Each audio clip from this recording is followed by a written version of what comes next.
In the shadow of war, a young woman named Elizabeth Woodville was born in 1437, a time when England trembled under the clash of kings. The Wars of the Roses raged across the land.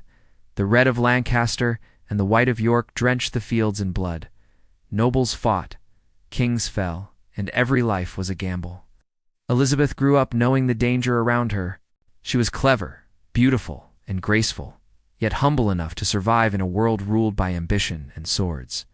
She married Sir John Grey of Groby, a loyal Lancastrian knight, and for a brief moment her life seemed peaceful. She had 2 children, and the future, fragile as it was, looked bright. Then war struck again. Sir John fell in battle, leaving Elizabeth a widow at barely 20. Alone but unbroken, she learned the court's cruelest lesson. Power was never given, it had to be seized. And then came Edward. Edward IV, young, daring, and crowned King of England, swept into her life.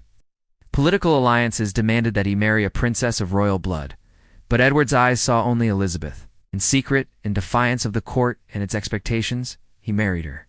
Whispers turned to outrage. Nobles called her a commoner, a golden widow unworthy of a throne.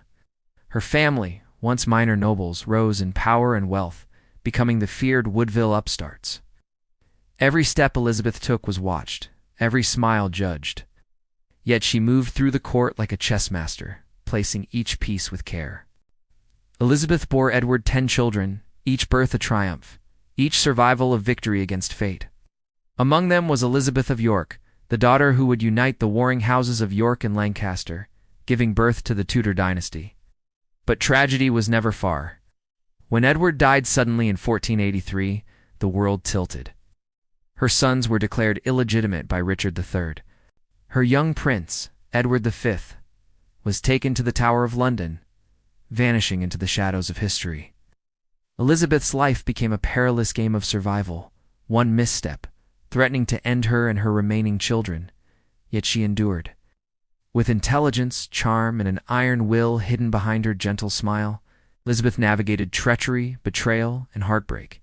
She outlived much of her family, dying in 1492, but her legacy endured. It's a story of love, courage, and ambition that would echo through the ages.